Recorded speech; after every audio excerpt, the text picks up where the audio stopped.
All right. Cool. So it looks like ready to go.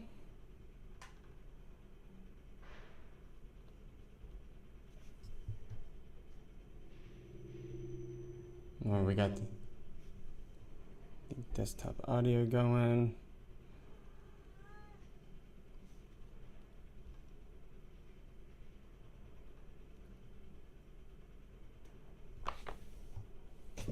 Well, let me switch that off real quick.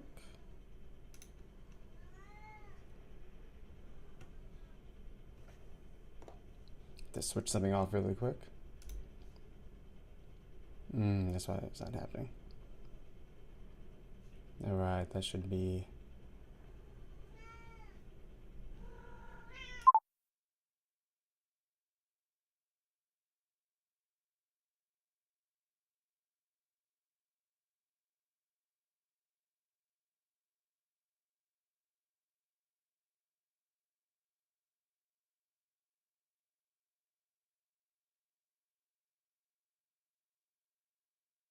All right, hopefully that, yeah, okay. So we got that there.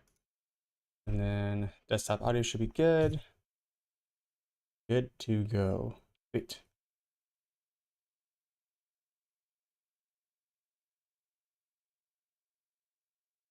All right, everybody. So lots and lots of things happening in the VeVe community, of course. As always, if you're joining me, let me know. But yeah, super excited for this update. It's been long awaited.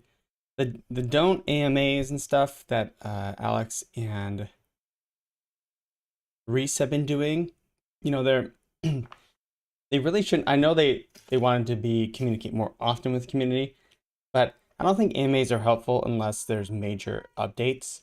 So a lot of what, you know, help for newbies and stuff, they can release those things in articles, you know, vlogs, but I don't think it's super useful for community updates unless there's huge updates, because people will always be expecting something. It's the same if you look at video games and you think of the updates for like Nintendo or for Sony or whatever. If Sony has a state of play and it's underwhelming, like nobody wants it, nobody cares. All right, so we are just reload this. All right, so just a few minutes away from this. Oh my gosh, my cat's so annoying. I'm gonna kick her out.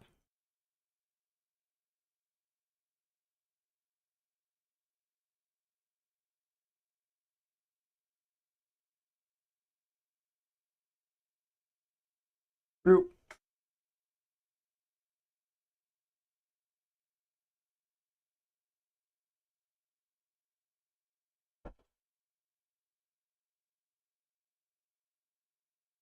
Be ready for this little community update. And put my headphones on so there's no reverberation, but yeah. Looks awesome. Let's see who's in the chat here. It's just going super crazy, right?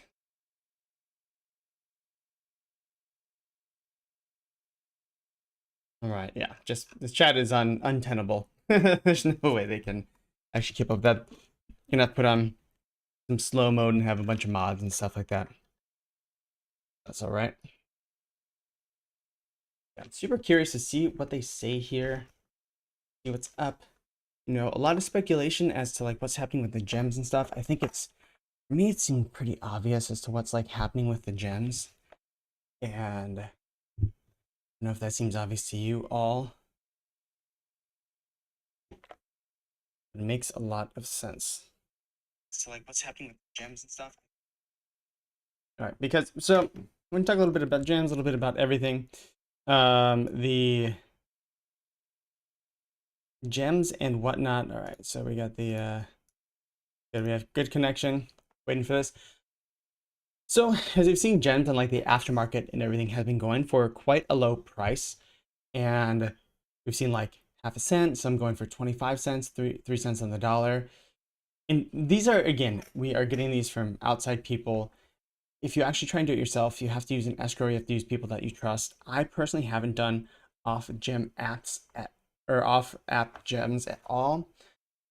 Why? Because once you start getting MTL and real money into this, all that stuff, like it goes back. Like I've earned so many gems right now that I don't want to put that in trouble for anything, right?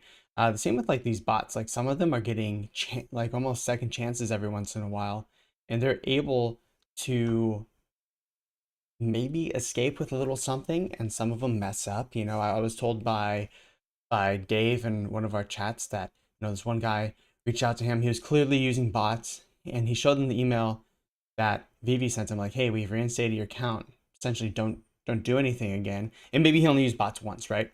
And he decided to do it again, and he got banned.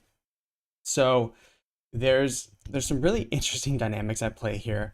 I don't know how many gems are really transacting off app, but you can bet that a lot of like this recent activity of everything dropping is because of fear, the whole MTL thing. You look at the general sentiment on Reddit or Twitter, it's pretty negative. Also, we have like all the markets crashing and everything.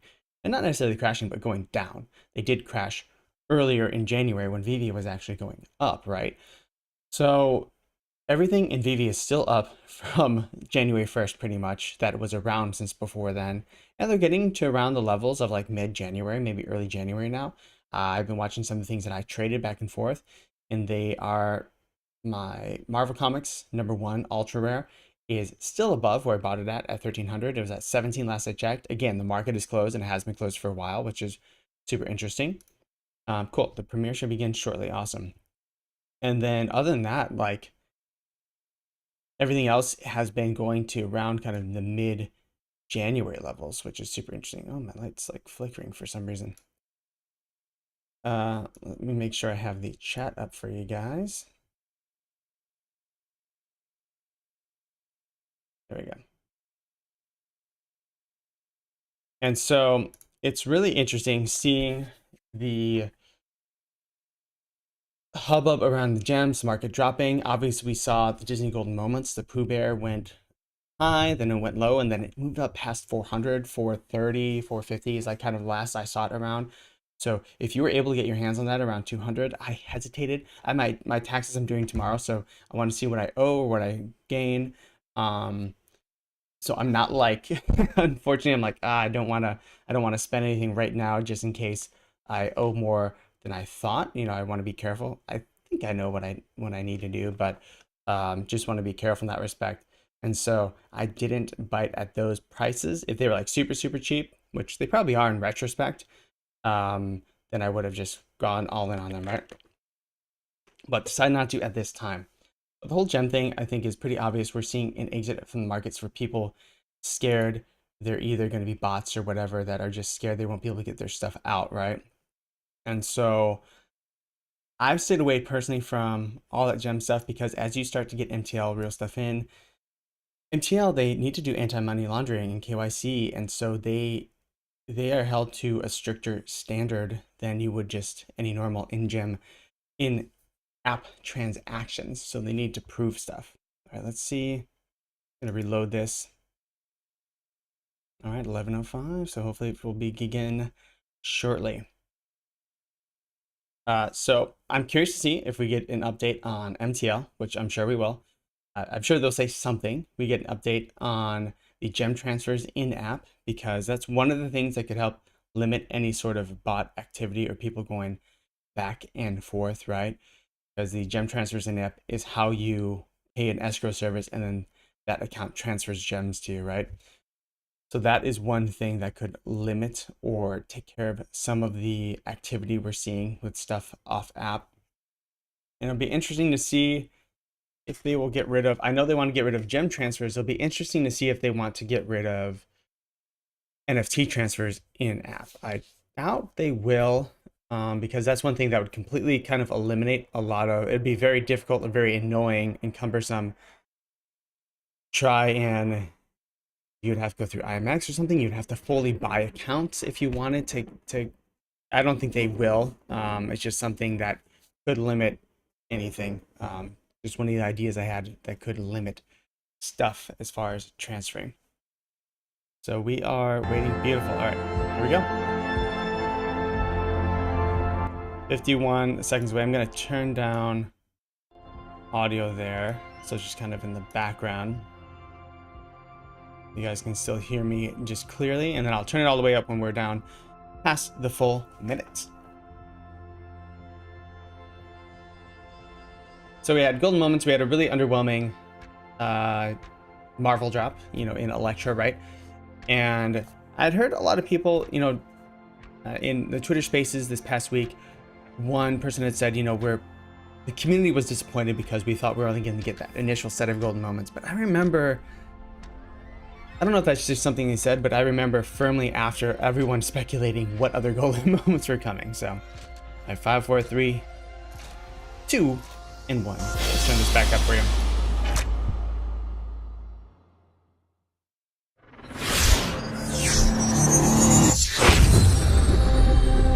Hey everybody, thank you for joining us. Well, what are we doing here? This is the first in a series of overall kind of State of the Union type updates that we're going to be doing on a fairly regular basis to make sure everybody stays in the loop on all things VeVe and Akomi. And just so we know, everything said here is just for community update purposes, not financial advice. That said, I'm Alex G., Head of Marketing here at VeVe, and I'm joined today by co-founder and COO Dan Crothers and co-founder CEO Mr. David Yu. How are you guys doing today? Doing well. Doing great, thanks, Alex. I feel like I haven't seen you in a while, even though I do pretty much talk to you every day, but the community hasn't seen you in quite some time. So very excited to get these old school kind of video updates I think would have done before my time here back into circulation. So really excited to get through a bunch of things today. I'd mentioned on Twitter that has now become another one of my adjective memes, that it was going to be a meaty update. And so that is in the new spicy, apparently. So, shame on me for using adjectives. But we have a meaty update today, lots of things to get through. And I think with that, we'll just get right into it. First off, starting with a few updates, ongoing things. We just kind of want to always do some FUD busting off the top. Dan, we are still seeing a fair amount of error messaging sometimes during drops, and that is things like heavy server load. Phone does not meet security requirements. Can you give us an update about what might be happening there and how we're getting around those issues for people?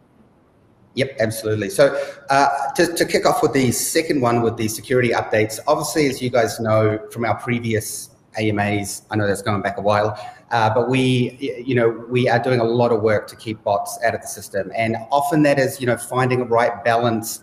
Sometimes that balance might go a little bit too far and, we get what's called a false positive, and we're seeing that security requirement message. So do apologize for anyone who has been affected by that. It is like I say, a nice ongoing balance that we are working very hard on. Secondly, the heavy server load message. Ultimately, that kind of comes down to the drop model that we're using right now. I've mentioned a couple of times in previous AMAs that the current drop model, while it's fun and exciting, it does put a lot of load on the servers, and we still have so many new users coming into the platform. However, the good news is that when we move to the waitlist system, which we'll have an update on that shortly, the system will run significantly more smooth, just to the general mechanics of how that works. So I know we have a couple of updates getting rolled out this week to try and minimize that heavy server load message, but ultimately when we roll out the waitlist, which is not far off now, that will be heavily reduced. Great. Yeah, so that is perfect. Thank you very much for that. And hate to get off on that foot of FUD busting, but it's always the most questions we get on a daily basis, and sometimes when people experience that. So tell us a little more about the kind of the roadmap in terms of fixing some of the just general app functionality, like search and bookmarking seems to be not working for some people in the app. Yeah. currently? So, right now we're internally, we've been, and this is, to be honest, one of the reasons you haven't seen us, that we've obviously been going through, massive work on the app internally. We've got drops that need to be adhered to, for licensor reasons. And then we're constantly making improvements in the back end of the app. Right, starting out with Some of them may not softball really be ones. that apparent, but, the dev team's working very hard just to try to make the overall experience better. Now, one of the features that we will be working on very early in Q2 is upgrading the search system. So it's just a lot easier. You can search by edition numbers. You can have better filters. You can search for comics, all of that stuff. So early Q2 will be kicking off the search updates. And the bookmark one, it's so random. Sometimes in the app, these things just work perfectly for 12 months, and then all of a sudden they have a problem. So devs are absolutely aware of it. We know it's a highly trafficked feature. So I hope to have a fix rolled out for that in the next update. Perfect, thank you. Speaking of go back to the updates, we old just market. saw a few updates come to the app, including updates to the market tab and some other things. That we want to cover that quickly. Good. Yep, absolutely. So we decided that for a couple of reasons that the main update we'd make to the market landing page is to show the trending results rather than latest individual collectibles. Now, there's a couple of reasons for this. One is server load. We just need to make sure that, because the market is the highest trafficked area in the app, and we need to keep a lot of these screens very optimal. However, you can still go to market collectibles if you want to see all of the latest listed that's coming in. And the whole idea around the trending was basically that, we see patterns in the app where we do a drop, and then the most sought after item in the market after a drop is the drop collectibles. And that's one of the reasons that we've updated the market landing page to show trending over the last 24 hours. So, for those of you who missed out on a drop, it's going to be more than likely right there in front of you on the market. Perfect. Yeah, but it's always great. when you click in. Like that. All right, so let's get into some roadmap stuff. Items. I know there's kind of a general turning of the tide as of late on our socials.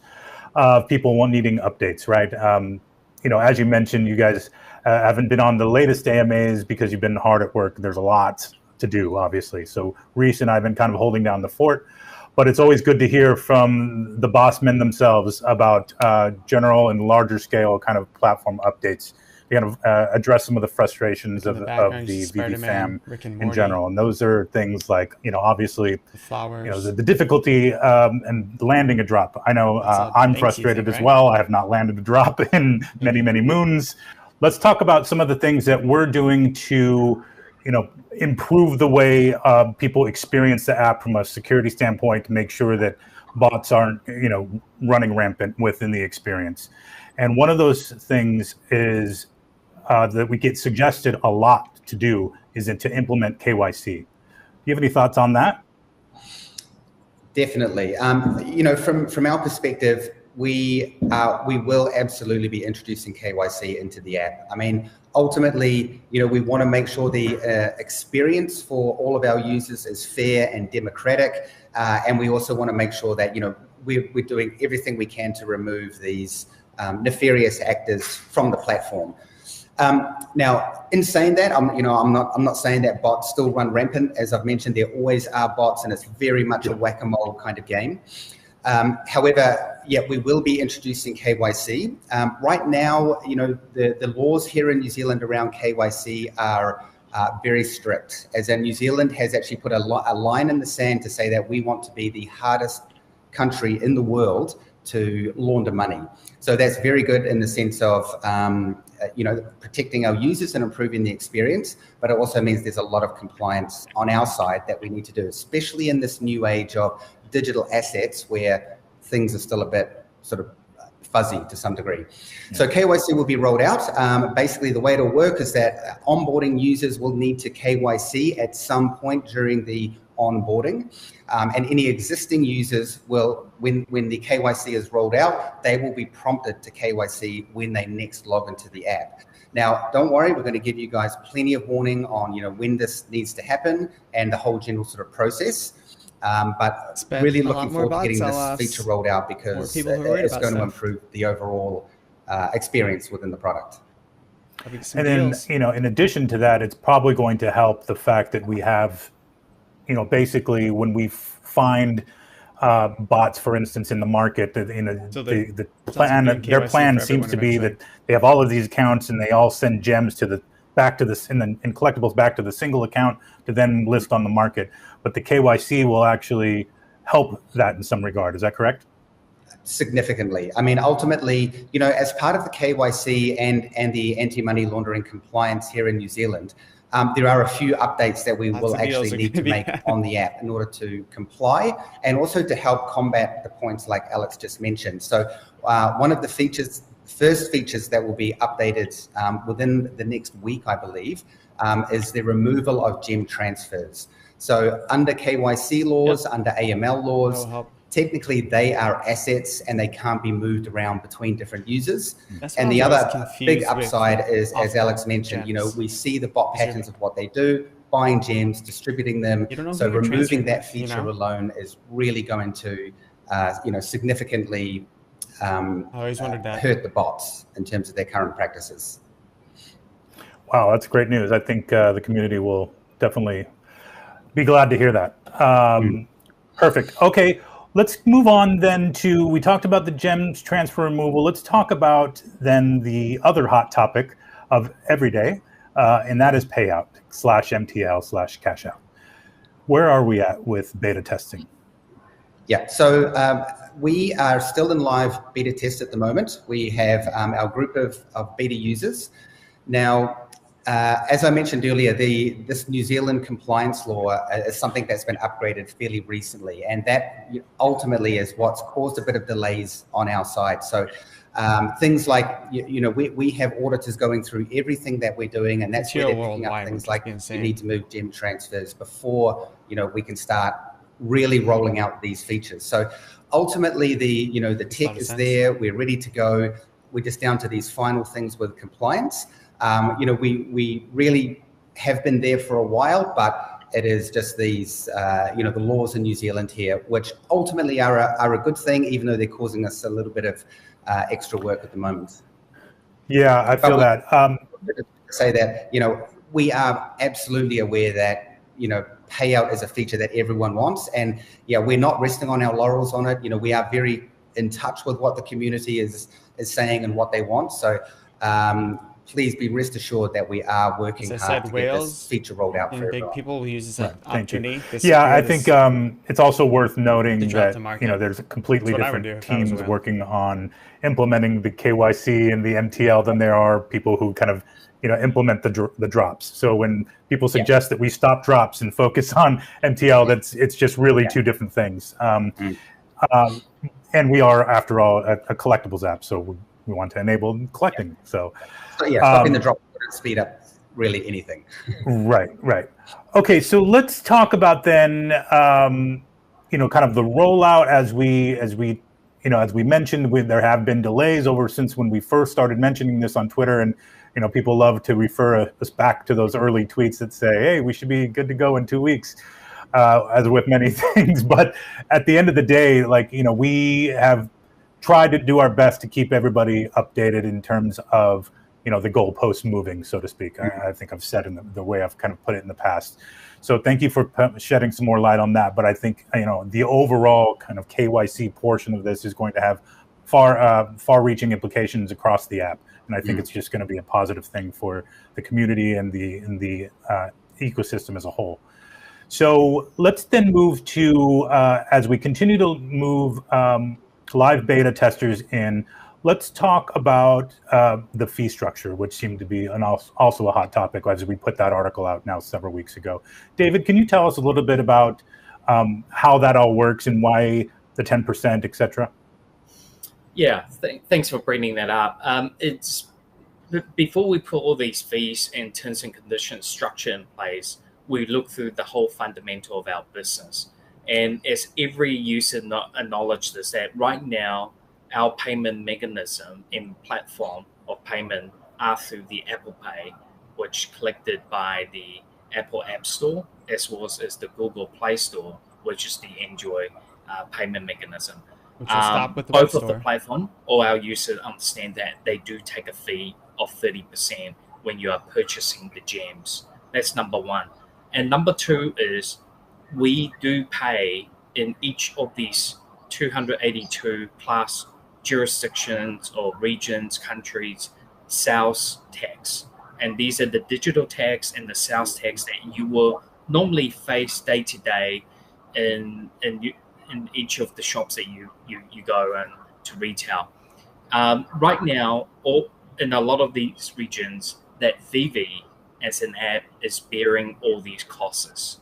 So therefore, just giving you an example, the $100 gems that you purchase, when it does land into our bank account, sometimes it's as low as we only get 55% of that. So to balance the ecosystem a bit better, we do have to introduce these withdrawals. And there's a couple of reasons why we brought this in. Number one is the deterrent for anti-money launderers. So people is not just really using credit cards to launder money from one account to another with no fees involved. And number two is really what I mentioned there, is to keep the buffer to ensure the liquidity and the cash ecosystem going. Now, it is very important that our users do understand that you do not need to purchase gems ahead of a drop. And with the new update coming up, yeah, you do. this will further, to put this message out, because you'll be allocated these collectibles to purchase, and then you will be paying at the checkout at that time. And obviously, we're going to see a few of these reducing fees will be coming out once we start the website. And when we roll out the website, there will be a payment gateway where we no longer have to pay some of the service provider these heavy platform fees. Got it. So the web version, the web platform, that'll serve as a way around the Google and Apple ecosystems. Not so much around, but it'll reduce some of those fees that are automatically completely takes them away. Yeah. So our audience really should understand that as part of our roadmap originally 3.5 years ago, and the landscape is ever changing. That's why we're changing the ability to have the withdrawal. Is that at the start when we built the app, we never actually intended to have this withdrawal function, or what we call the payout. So this become a big burden on us, and for us to execute and for us to learn. Some of the newer apps or some of the newer platforms are out there. They have that in their roadmap exactly built in as part of when they develop it. So for us to go back in and really to focus on the technology to build that, it does take a lot longer. And as we progress, the laws are changing. What Daniel had mentioned, the KYC and the MML law is constantly being upgrading. So it is important for us to decide, do we put something in place now that is going to be future-proof, at least for, not a short-term patch up for 3 months, and our user found out, the payout is going to stop because we do another upgrade. So we want to ensure everything runs smooth. And with all these moving parts, unfortunately, I'm here to apologize that we will, we have paid a lot of attention and to ensure this is rolled out. Great. Okay, so in terms of rollout, obviously we've talked about, we have a group of beta testers in that are doing specific tasks.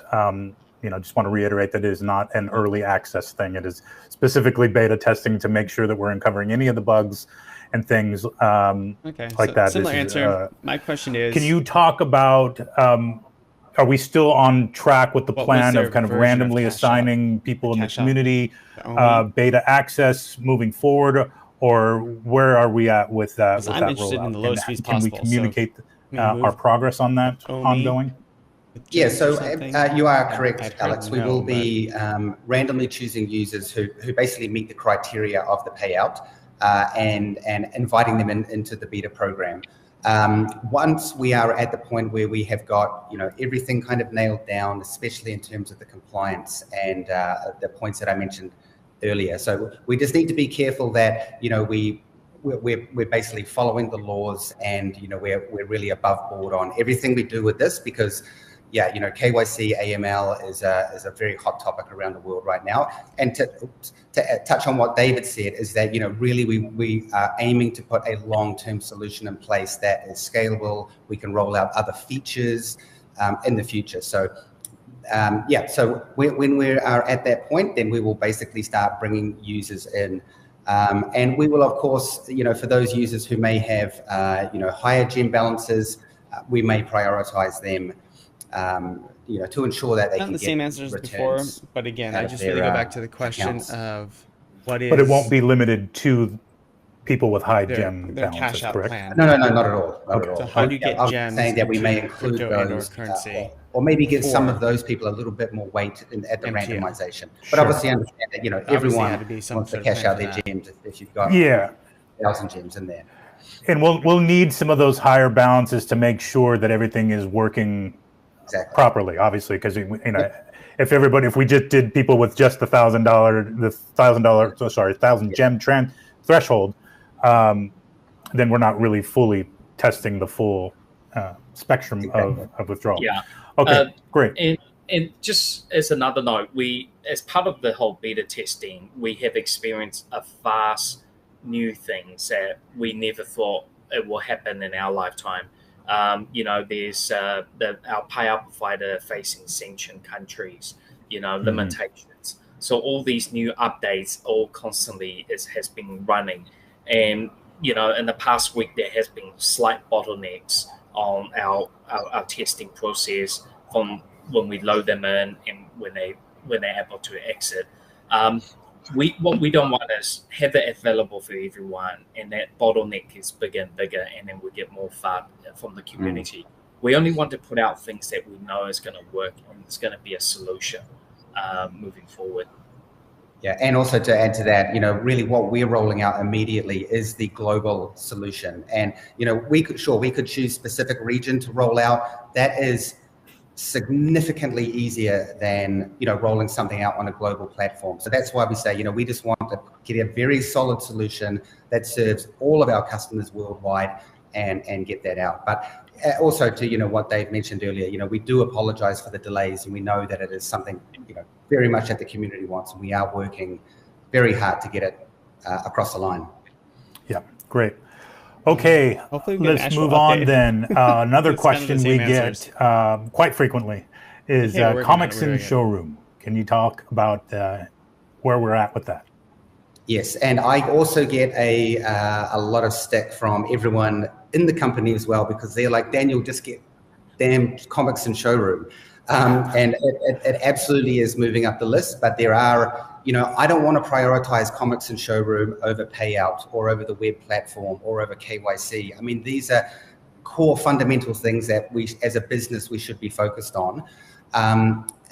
However, we are still chipping away at what we're doing with comics in showroom. So we're down to the last little bit now, where actually, I won't say it because I don't think we've sort of discussed how we're going to be displaying comics in showroom at the moment.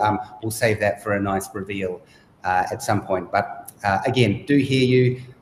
My job is to prioritize, what I feel the key features are from a business level, yeah. Okay. Let's move on then. The other hot topic, or one of the other hot topics, rather. Waitlist, commonly known as the drop queue, or basically anything other than what we have now, fastest finger. Where are we at with the waitlist? Fastest finger in the West. Waitlist is coming along very well. That is has been in our staging test environment for a number of weeks now. We've run a number of test drops. Everything's gone very well. We're still in the process of doing the load testing, which basically just confirms that the waitlist will work very well under pressure with 1 to 200,000 users trying to join that waitlist at the time. Now, in April, we should be rolling out the first waitlist drop, and I think I may have mentioned previously that for the initial period when we roll out the waitlist, we will still have the 2 drop models. Yep. So we're going to choose some specific drops. Maybe it's going to be some cool VeVe collectible paraphernalia or something. And then users can basically come in and participate in that waitlist drop.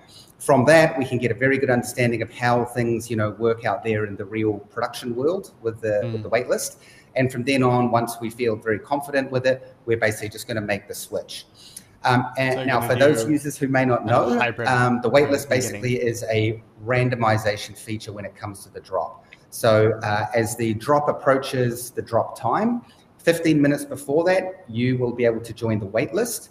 And then at the time of the drop, the system will basically randomly choose users on that waitlist, and then you'll basically get a notification in-app to say that, hey, you've been selected, and then you can go in and now buy the edition. So a couple of key reasons we're doing this is, number one, it's going to get rid of the majority of the heavy server load. It's going to resolve some of the issues people have buying gems during the drop time, and it's also just significantly more democratic. Plus, it gives us a lot more time to scan users on the wait list leading up to the drop. So overall, I think it's going to be a far more positive experience, sure, and your odds of getting collectibles are going to go up. Great. And so just to kind of touch quickly on the buying gems at drop time, the heavy server load and some people reporting that their gem purchases are failing at time of collectible reservation, those are kind of related, right? So the drop wait list will essentially kind of alleviate all of that. Absolutely, correct? Yeah. Because like I said, the current drop system is very heavy on the server. Even though everything is very streamlined, we basically just need to move to a more efficient drop model, which is why we've been developing the wait list for the past sort of 4 months or so. Okay, so first test in April, and then hopefully rolling out in May. Is that what I heard? Okay. Yep. If I'm to keep you to timelines. Yeah. Should be May. Just assuming that everything does go fine. Sure. With the testing. Obviously, there's going to be a little bit of a test period there, but I mean, ideally, we always want to get these features out as fast as we can. Dave and I aren't just sitting there going like, hey, how many drops can we do this month? We really do want to get them out quickly, but it also means that they require quite a bit of development time, because all of these things are basically tailor-made custom solutions for the VeVe platform. It's not like we can just go plug in a feature that we subscribe to for $10 a month. It's a lot of involved development. Got it. Okay. Moving on then, let's talk about MCP, Master Collector Program. Where are we with that? So MCP is still going along well. I think we've got the majority of the back-end work done. I was just talking to the developer the other day about some of the final calculations. So once all of that is basically set up in the back end, from early Q2, we'll basically be kicking off development on all the front end. Getting all the interface done, building what the back-end guys have done into the front end. And that's going to include the features that we have already outlined in our Master Collector Program article on our Medium channel. And we have been rolling it out in the phases that we've listed at the bottom there. Yep. I'll include the link to that blog article in the description, so make sure you check that out if you're not familiar with it. But just to quickly touch on MCP, just so everybody's quite aware, those points are retroactive from the day you joined. Is that correct? That is absolutely correct. Yep. It would be rude not to. Yeah, just want to reinforce that so nobody's losing out on the points that you've worked so hard in collecting. Okay, great. That's helpful. I think that'll go a long way in making adding some light gamification to our collecting efforts. Chat? I can't imagine. Okay, great. All right. The other thing we do get a lot of questions on, as now that we've migrated to L2 soon. with Immutable X, when is interoperability happening? Can we see the metadata and the Mutascan data, sales history data, so people can make better and more informed decisions about what they're buying on the market, and can see generally the who has owned these things before, and can just generally be more informed about the ownership of their collectibles? Yeah, so two points there. So number one, in terms of the historic value and the ownership, that is something that we'll be building into our platform. So when you actually are in the market or you're viewing a collectible you own, you will be able to see all the previous owners, get graphs of the sales history, highs, lows, that Nice. kind of thing. And like OpenSea. Cool. Very soon, I believe in a couple of weeks, the developer will be starting on the metadata that comes with the collectibles. So that when you view it on IMX or Mutascan, you will be able to see the metadata. You see the image, the name, the edition, the current owner. All of those kind of features will be built in. And yeah, most of the the NFT OMI stuff, which I know we're going to touch on shortly, we have a lot of that slated in our Q2 roadmap. So there's a few key things that we need to get out the way this quarter. And then we'll really be starting to dive more heavily into these features like MCP, etc. Great. And just to be clear, some of those things that we were waiting for in terms of interoperability, for instance, Mutascan data is largely IMX dependent, meaning that they are still kind of onboarding, for instance, OpenSea to the platform. Exactly. Is that correct? Yep. Right. Yep. So we're working very closely with them, just keeping up to date on where they're at with the marketplaces and various features that we need to roll that out. All right. Perfect. All right, David, let's go back to you. We've been kind of mentioning, this over the last several months that this was coming. We have yet to kind of formally name it or give it a proper name on the VeVe side, but we have been kind of generally referring to our artist program as Artist Alley. Can you tell us a little bit more about what that is and where we're at with it? Yeah, as all our fans know, we pay a big emphasis in the Artist Alley program because we really do believe that the contents, even with all these licensed brands, they do come from the artists. We have a multiple program happening. Obviously, we have seen the drops increase with different artists. This month, we will be announcing new artists that's coming on board and their drop. We are going to also be rolling out a new product category, all brand new category that will be featured and focused on about a lower edition runs. And this will be coming out hopefully with the website interface coming out with a new way for our user to be participating in the auction process for these. What could it be? And so those are things, just so I can wrap my head around that. So once the web platform rolls out and we have a little more formal program around what we're referring to as Artist Alley, but that'll include things like low run artworks, low edition run artworks, or maybe even one-of-ones. Yeah, you can pretty much So it will be one of ones. It's not supposed to be real. All right. Well, maybe we'll edit this out on the cutting room floor. This goes. I don't know, just kidding. All right. That's funny. So, well, speaking of the web platform, that is another item that has been a long time coming. Awesome. Dan, I believe maybe you have a little something for us today. Oh, please. Great. So yeah, very, very excited to launch the web platform. What I'm going to run you through today is a bit of a demo of how it all works. And as I've discussed in the past, really this is just a web interface to the app and the product that you're using now. So you can expect all of the same functionality, but the advantage of the web platform is that there will be additional features that we will be rolling out that'll be web only. And in addition to that, we've really spent a bit of time improving areas like how the market works, the way you can view your collectible listings, what you're bidding on, what you're selling, what you're buying, just to provide a little bit more clarity to our users who do use the market. So starting off, as you can see across the top, we've got all the same main sections or categories that you see in the app, from store all the way through to profile.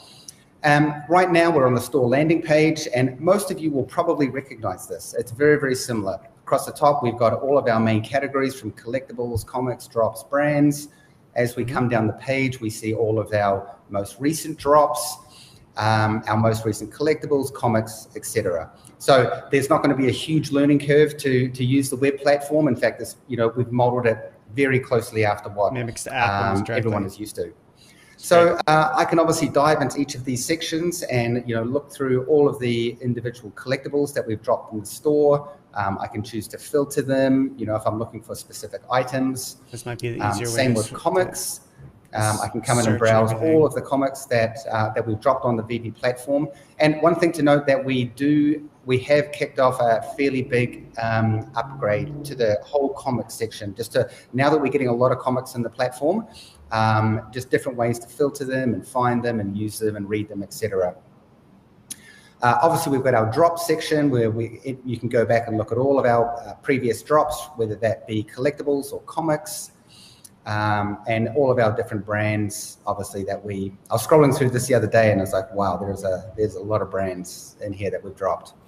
So store, you can anticipate, will be very similar to what you're used to now. I want to see what the buy screen looks when you go into the market. If the buy now button is when right we there, roll the web platform out, it will only use the waitlist drop model. So jumping into our collection, obviously at the top here, very similar to the app, we've got all of our showrooms across the top here. I can continue to add showrooms, manage them, and we can jump in and show you a preview in just a moment. As I scroll down my collection, I can of course see all of my collectibles. I can see all of the comics that I own, all of my different sets. Haven't currently got anything on my wish list, but I do have a couple of custom lists set up on this particular account. Of course, I can dive right into all of my collectibles and have a look at them. We've got some much better filtering and sorting features up the top here for our users. We know that they want to go in and say, I just want to see all my Batman black and whites. Another feature that we're rolling out for both comics and my collectibles is the estimated value. And we can see up here this estimated value of this particular account collection. Please note this is a test one, so I wish it was 4.1 million, but I was going to say. Jesus. Holy mackerel. Now, the estimated value is basically does an automatic calculation based on the floor price of each collectible you own. That's awesome. And then it will essentially update that a number of times per day, so you can really get clarity over what the total value of your collection is worth. And then we'll be expanding that feature in the future to again have your highs, lows, and your general sort of graph over time. Going to take the place of some services. Obviously, we can also dive into the comics that we own. So I can click on any comic, view all of the details. Because I own this one, I can choose to sell it. I can sell it as a fixed price, or I can sell it as an auction. And of course, we have the transfer feature for users that want to transfer them to others. And we'll jump back to the showroom in a moment. Getting rid of transfer gems, keeping NFTs, the feed I won't show you just yet. We're doing a few final little updates on that one, so I'm just going to jump straight to the market. Still sell off. Again, we've got the same trending feature that we have rolled out on the app, and you'll see on a lot of the collectibles we're now using this little color code system down the bottom here. Some of which you may have seen already in the app, but just to provide that little bit of extra clarity on. Exactly what rarity the particular collectible is. Now, of course, like the app, I can go in and I can browse all of the collectibles. By default, this section will be filtered by date listed. So, if you are wanting to look at what's coming up, you can basically just refresh the screen. And of course, you can filter by all your brands and rarities, etc. Same deal for comics. I believe we've got one more filter to add up here, so you can filter by series if you're wanting to, finish your collection of all the amazing Spider-Man or Captain America. Under my bids, again, we've broken this down to be a little bit easier to use because this is a test account. Obviously, I'm not bidding on anything at the moment, but we could go in and have a look at, say, all the collectibles that I'd lost bids on in the past. And why I lost, how many bids there were, all the particular collectibles that could have been that I've won, and then of course when I come into this section, it'll have all of my open bids listed here right on the screen with a big Pay Now button and very specific instructions, if you need to take action on one of your auctions. Same deal with the My Listings. We can come in here. We see we've got a Mooka for sale here with this test account. So much I can very easily add a listing. And in this particular case, I can choose to sell either a collectible or a comic. So much easier. And so let's just say, let's go sell a common here. I can choose, of course, to sell it as a fixed price or an auction. I can enter the value. And then I could move ahead and click continue to list that in the market.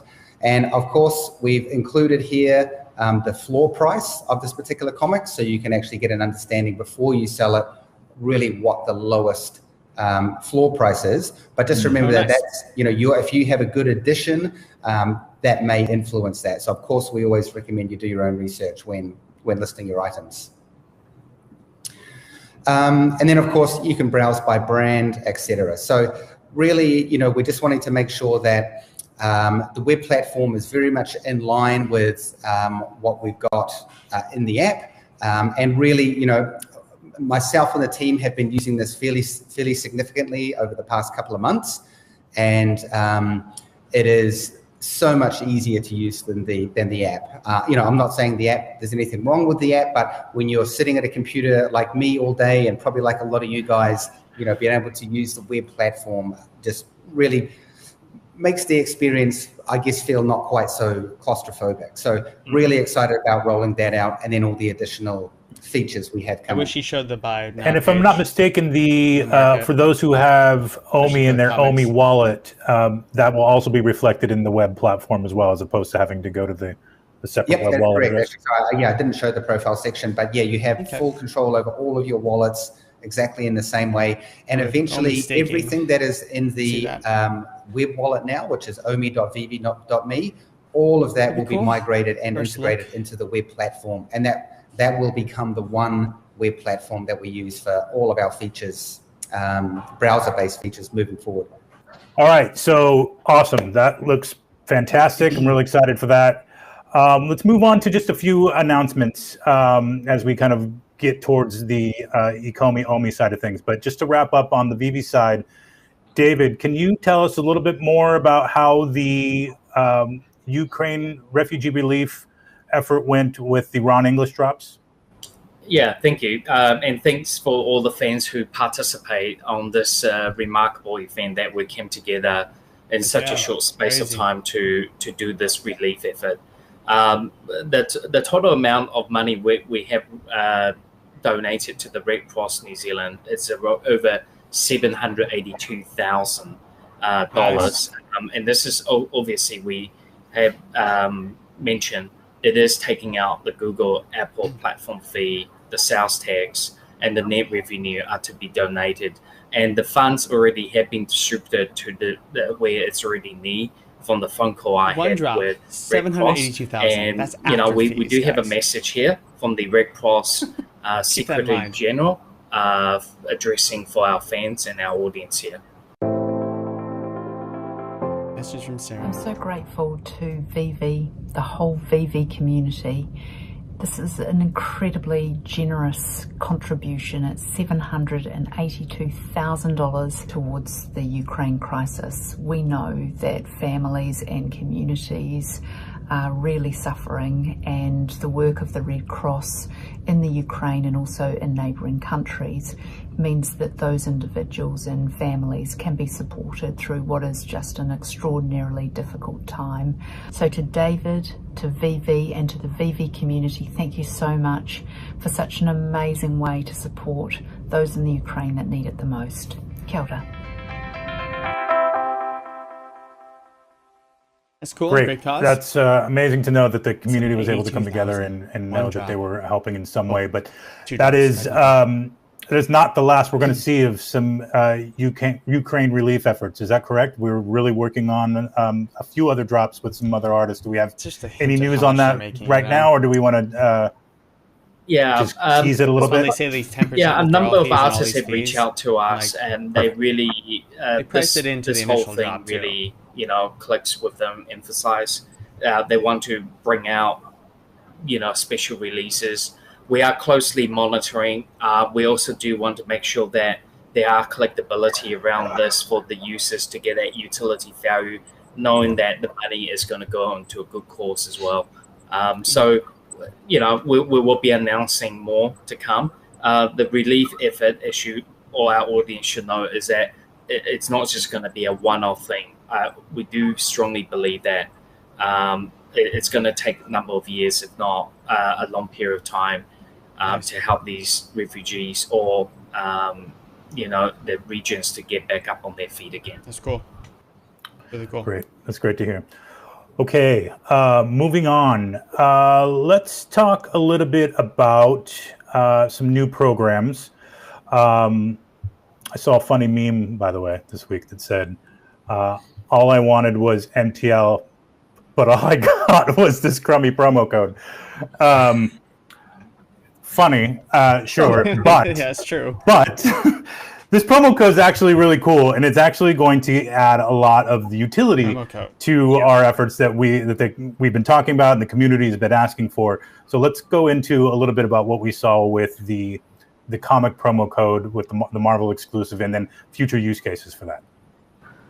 Yeah, Alex, you're exactly right. This new feature opens up a significant layer of utility on top of VeVe.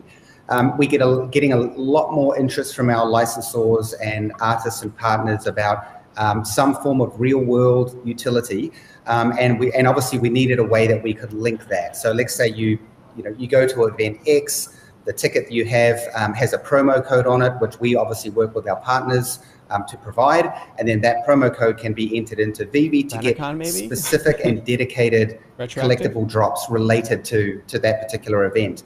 And obviously this could apply to many, many different things. So we are going to continue building on the promo feature. And we ran one just recently with the team, the Marvel Unlimited team over at Marvel. Marvel Unlimited is the comic book subscription app that Marvel owns and operates. And the whole idea here was that they had a big program running, and they wanted to send out these promo codes to their Marvel Unlimited fans to introduce them to VeVe and digital comic NFTs. And really overall it was a great success. So very much looking forward to using this feature to offer an extended engagement to our users in the future. And that could be anything from maybe a little more elegant way to do the buy a movie ticket and get the NFT, or rather the other way around, or at events that we're going to be showing up in the future, that if you buy something physical, then you can redeem the digital counterpart, or whatever the case may be. I think it's amazing, and I'm really looking forward to kind of working on some of those programs with our licensors. Okay. I've got to say, I do love the meme. Say that. I'm sorry, one more time. I've got to say, I do love the meme. I do. Yeah. Well, our community is funny most of the time. When I'm not on the receiving end of the joke. Okay, let's talk about then, we touched a little bit about it right now, but physical and digital product update. I know we've mentioned in the past, and even when we were at DCon in Anaheim this late last year, we had a sign up for Ron English's Rabbit Grin, statement of interest rather, for Ron English's Rabbit Grin. Can you tell us about where we're at with that and any future physical digital efforts? Yeah. So that the physical pieces have arrived to the regions that we are going to be sending them out. We have finalized the artwork of the NFT version of it. We had a bit of delay with supply chain, as everyone knows that there was disruption. Once the artwork is minted, which I think will be coming weeks, we'll be basically going through putting all their blockchain numbers onto every certificate. We have an expression of interest. We'll be reaching out to these people. They are not your typical, $100, $200 collectible. They're in the thousands for this one. And we are working out logistically how we distribute the product out without fans selling it in the secondary market. This is a fully art collectible piece. It's not just an NFT. It comes with a full shebang in the box. Everything is well packed. What we don't want is we send out the code for the NFT, the users start selling a secondary market. They reach out to us to say, well, I no longer own the NFT. Could you send a physical piece to elsewhere? So logistically, we want to make sure that it's going to be a very smooth transaction in that. We are in full discussion with a couple very large physical toys and collectible manufacturers right now, brands that you already know. You probably already collect them. They sell, if not in the tens of hundreds of millions of these collectibles throughout the world. And this is part of the whole thing limited? why redemptions and all these physical clone what we call as a digital physical piece are being part of our roadmap. We will be rolling something out this year. We do want you to stay tuned. We do have some very exciting programs, and just stay put on that. Awesome. Right on. All right, moving on to the. Just like Hero, we're right, getting Hero? towards the end of season DC 3 here, cards. and typically towards the end of seasons, we like to upgrade a collectible or two or improve things that yes, we now Chris have the announcement. engine or capability to improve. Right, Not to say upgrading that is gonna anything's get a big coming price day bump. and date with the season change, but is there anything you can tell us about any updates coming to collectibles in our collections these days? Yeah, thanks, Alex. It's coming towards our season. A lot of our fans know that we do some celebration on the upgrades. So I can announce one of them here, that we will be upgrading the DeLorean time machine. All right, finally make But it this drivable. will only be upgraded to the Which we interactive editions that you knew. own. All right, so there are 2 of the 3 edition that's interactive. So So those the 2 will 1.6 be. and the 1.1. And we will also have another brand with 2 pieces of the work that will be upgraded, and then we'll be announcing as part of our release drop coming up.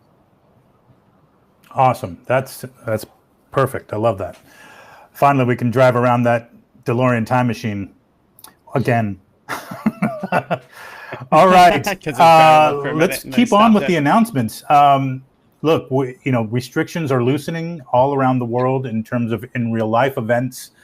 We were able to get out to DCon last year to meet all of the VeVe fam, but unfortunately, we were not able to be at either of the major Comic Cons last year for a number of reasons. The San But Diego one was like we nothing. do plan on having some presence at would've some been a events this year. Is that correct? I hope I can get tickets. to Comic-Con. It's Certainly. always so We hard. do have, I believe that the DCon event we got in UK, we got the Anaheim. Wait, hold on. We got to back all the way up here. That is big DCon, news. I hope yeah, you know that UK you're going and to get Europe through the roof with that news. Can we just say it one more time with emphasis? Did I hear DCon London?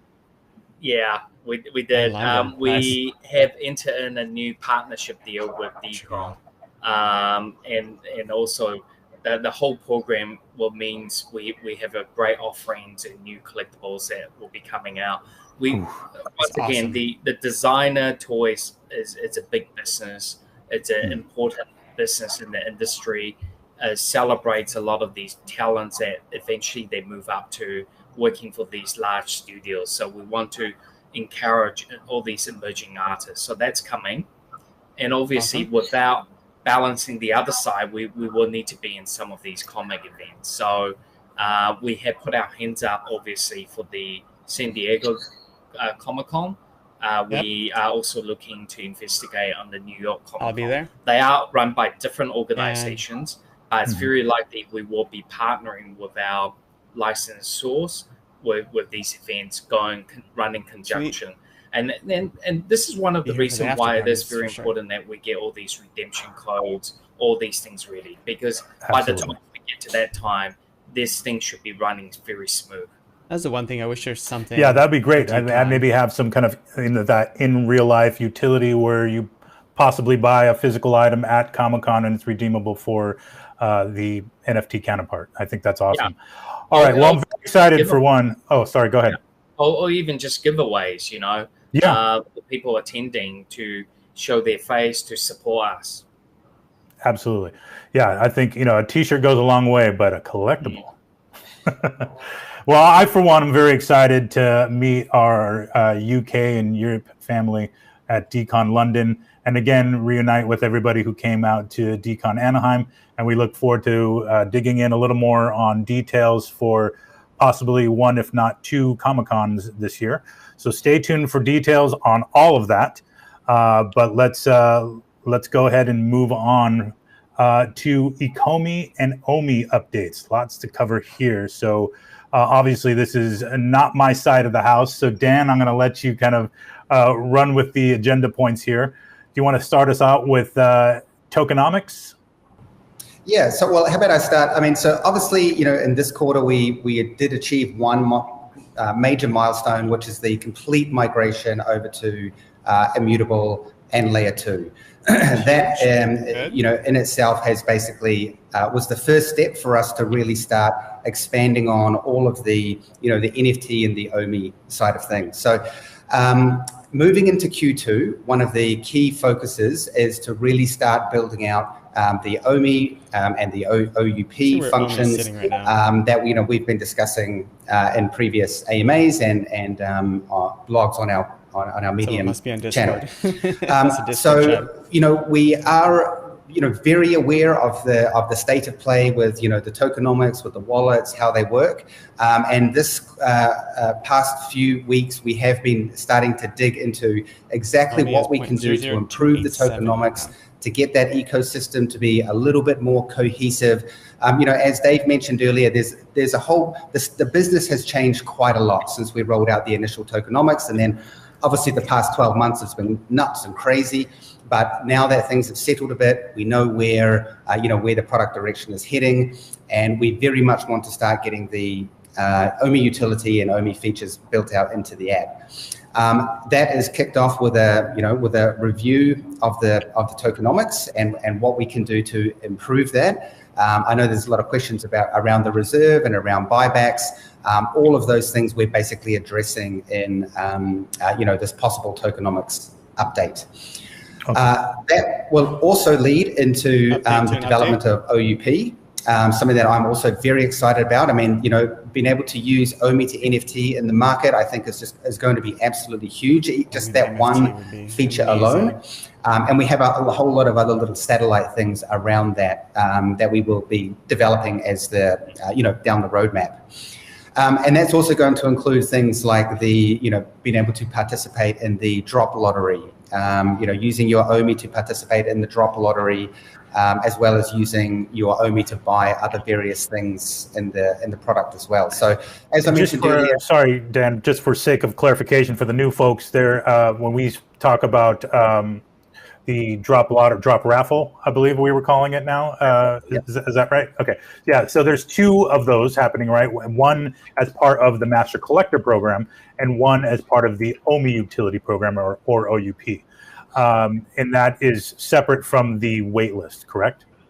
Well, yes. Technically, it is all part of the waitlist, right? So me as a user, I can go and join the waitlist, and that's when I have one entry in the waitlist because I've joined. Where the advantage, with the Master Collector program, the greater the level you are, the more of a Master Collector you are, you will basically get points, and then you can use those points to get additional entries into the waitlist. So rather than having one, maybe you'll have 5 or 10. And those same features get extended to OMI holders who can use OMI to basically buy additional slots in the waitlist. Perfect. Okay. So you have to use OMI. All right. So we'll be addressing those tokenomics. We'll be working on the OMI utility program updates. Any updates on potential additional staking tiers? That is still one of the last things that I need to work out with the OMI utility program, which we started kicking off more of our review and discussion around that these past couple of weeks as we lead up to Q2. Where we're really going to start building out and focusing on a lot of these features. Okay, great. We just announced being listed on Bitmart. David, do you want to talk a little bit about that? Yeah, so we continue to find new partnerships where we see and it fits in our mandates. Bitmart's a great exchange. We've been talking to them for some time. They now becoming the top 10 or the top 15, depending on what the trading value is throughout the days. How we really want to address the token listing is to ensure that we take anything as a long-term approach as how we deal with every matter. We don't want a quick fix by listing at the biggest and greatest and have one spike. How we really see our business going forward is all about building fundamentals, building users, building holders, and active communities. We're not really wanting to build this business for individuals or one or two whales to benefit from the most. So you will see our approach continuously, not just in VeVe, but in OMI, is to ensure that there are trends, and we're going to see, we do monitor how many new active wallet, how many account, how much trading value, and how many fans or token holders in the OMI. And then we slowly move up in each tier of these exchanges as we go. So obviously we're on the top 10 exchanges. We already have another exchange that's top 10. We are looking for different spots, and you guys, I think users know who's on the top 10 and who's number one. We're going to get there eventually. We have the way how we operate this business. We think very long term. Right now, if they're going to go there. And partnership is not just about exchange partnership. It's about other external partners in the gamifications, other utility value in OMIs, how we can get all these other partnership engaged. It's all about getting more people involved, not getting more people just making money overnight, and this is it's just doomed to be fail, and just for one or two individuals to have the gains. And I just want to address, we do hear you, we know what exchange you want. It's not like you don't tell us every other minute. We are very It's not like Uncle Jeremy's out tweeting that Binance should list us or anything. Yeah, we in contact with most of the exchange. They do talk to us. It's listed on maybe not in the daily or monthly, but when we see best fit in business practice, Bitrix, we'll engage. So do stay put. We do have more coming, but just keep in mind they do coincide with everything I just mentioned to you. We do analyze the data.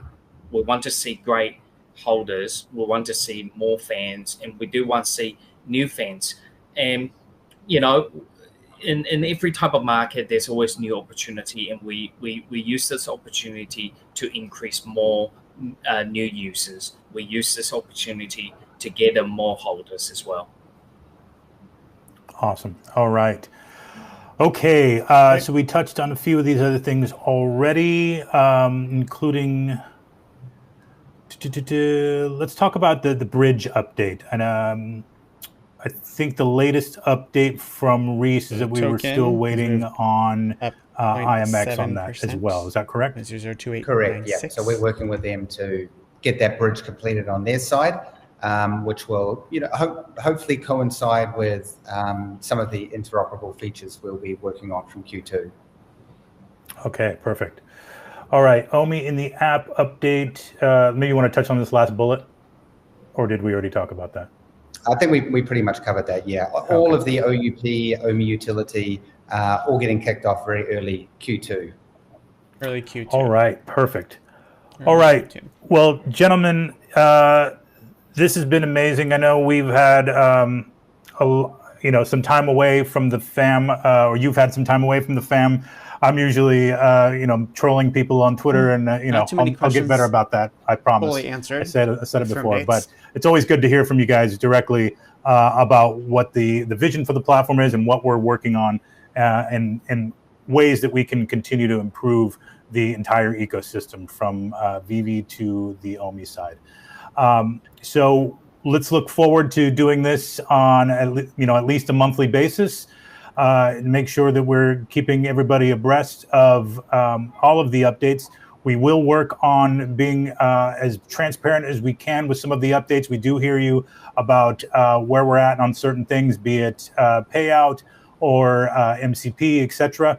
So we'll work on ways to kind of publish frequent updates, either in the Discord or on Twitter or our Medium blog, etc. That said, for Reese, I've been Alex G here with David Yu and Dan, our co-founders here at VeVe, and we appreciate you joining us today in this hour-long session. Please let us know either on Twitter in the comments down below if you have any further questions, and we'll be sure to address them in a future Twitter Spaces or Discord AMA. All right, thank you, gentlemen. Any parting words? Just like to say, once again, thank you to our audience. You have been, for the most part, patient. We discussed, we do listen to everything you say. We're, not sitting behind closed curtains. And we are just as eager to get a lot of these features out as you are. And just last word for me. Thanks for everyone again for the Ukraine relief. It means a lot in our community, and Green relief is awesome. It's a great also kind of points to like how much money they're making. Everything will get better from here. And please do enjoy your collectibles and have fun with it. Yeah, absolutely. Which is what you want to see. All right, thank you, everybody. That'll do it for today, and we'll catch you next time. All right, so turn off that. They really gave no updates on a lot of stuff they said they would give updates on. That's fine. Really no updates. And so that's all right, kind of what we expected. And there is, MTL is coming soon. They're rolling out beta. Great. They will be stopping gems transfers inside the app, which will help a little bit. You will still be able to buy stuff outside the app because you can still transfer NFTs, but you just have to use real world money. Of course, there's more and more stuff to talk about, specifically New Zealand MTL, but that was my always question is like, could you get locked for doing off app gem transfers because you're doing it with unknown entities, money laundering, and there's a lot of questions. Obviously you can use cash to buy stuff at garage sales and things like that. So that was always my questions. Would they be forced to limit some of those accounts if they were provably like that? Yeah, just a lot of not everything's coming soon. Q2 in May, we will hopefully be seeing the waitlist model fully pump out. The web interface will not be out until that waitlist model's out. So we know the web interface won't be out at least until May, because they did confirm. So in April, they're going to be testing it, kind of like a dual back and forth. And then May will be when they think it's going to be fully ready. I would expect it to be pushed back until late May, if not maybe June or July, just because development takes a long time. This is the way things have been going. So we know the web platform won't be open until then or after, because they confirmed the web platform will only use the waitlist model, will not use any other model. So therefore we know that. We did see the front end of the web platform, fortunately. It looks good if it's usable, because obviously there's all these search functions in the app currently, but the search functions, you type them in and they don't load properly. It's just weird. It doesn't work well at all. So if the search functions work, they work. That'd be great. And I've also seen that with other apps using Omi, where you search and then you have to reload the page. Doesn't really work well. So I'm cautiously excited for it. The web platform will be a lot easier. One thing they didn't show is when you click into something on the market, where does the buy now button show up? Because that's one of the weaknesses on clicking stuff into the market. It takes a little bit to load on the phone. And for collectibles, you can click on the bottom right and you can click buy now if you have the lowest font setting on your phone. But with the way my cat's doing something in the background, with the way the comics work is they're too long, they're too vertical. So the buy now button, you still have to scroll down and click. So it takes an extra couple of seconds to click when you could already miss out on the actual stream. So I'm very curious as to what the buy now in the market will look like. He did not show that immutable X data. So the data that we could see who the previous owners are, we get to see the versions and all that stuff. They are working with logistics into VeVe, and that will be seen as metadata. So will it be seen as data on the blockchain? No, it's going to be within the metadata. the Artist Alley. They're having new artists come on. They're having the web platform will be rolling out with different stuff. The main thing about the Artist Alley is that there will be probably one of ones. They've heavily hinted at that before, and they pretty much said it right now.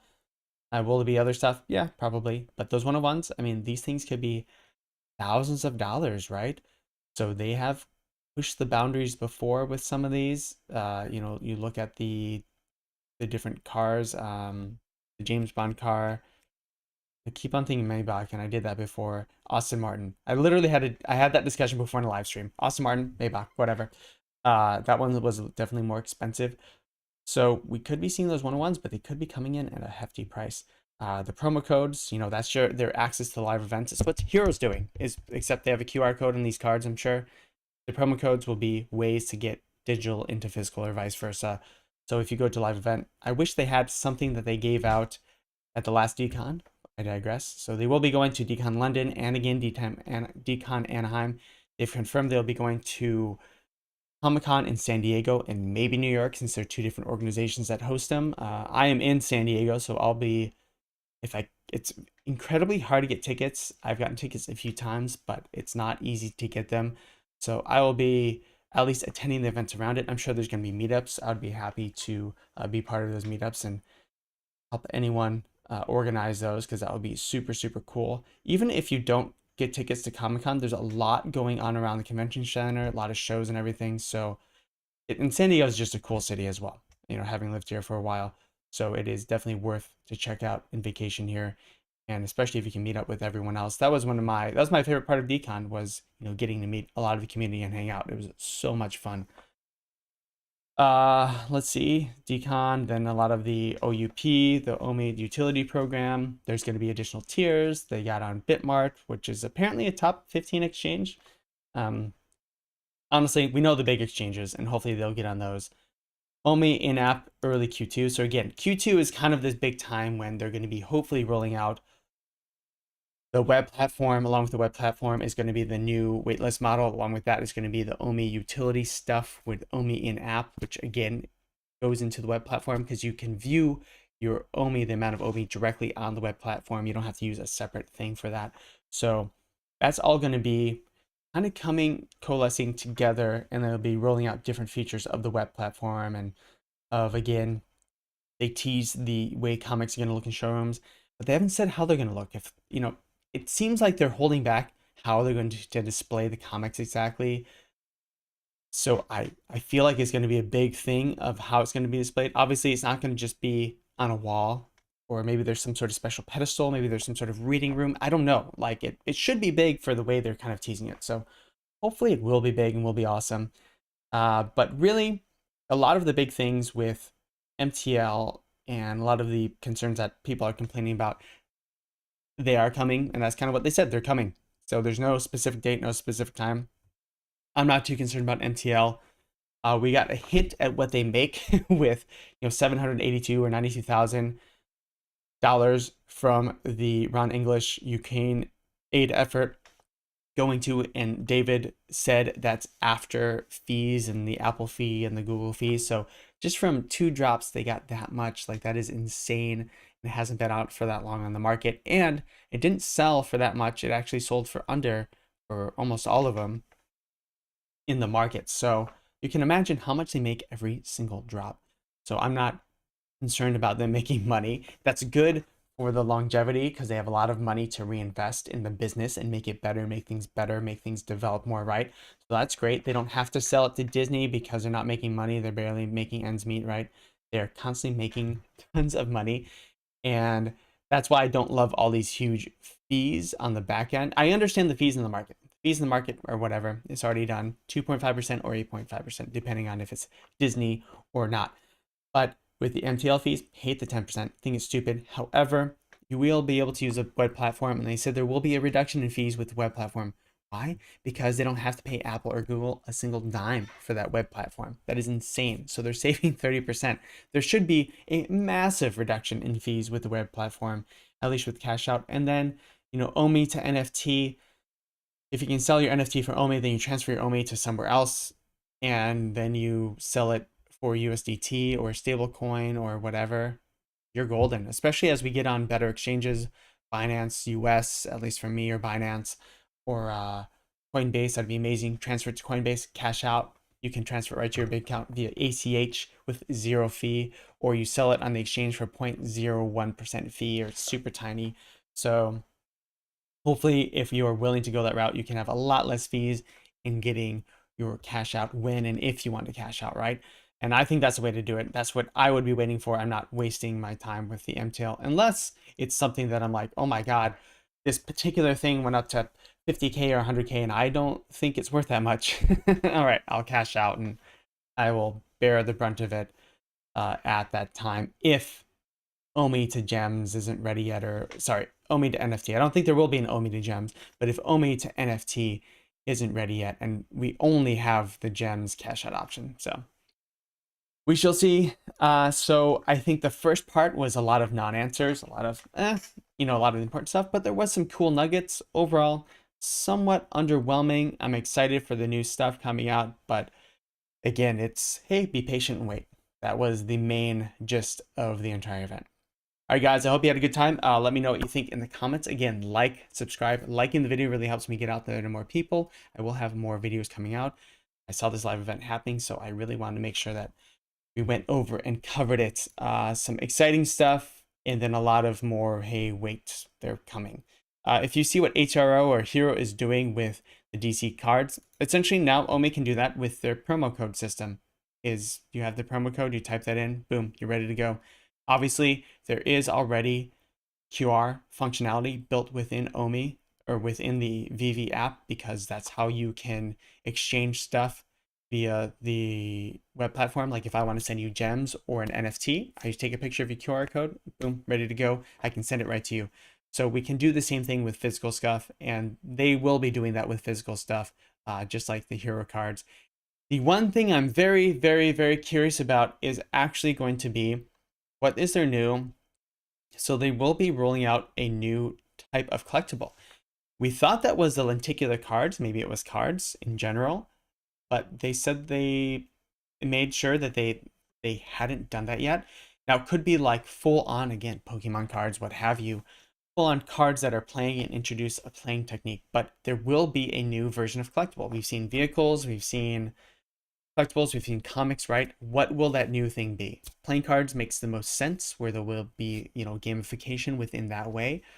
But it hasn't been released yet. And he mentioned it in the same breath as the Artist Alley 1-of-1 stuff as well.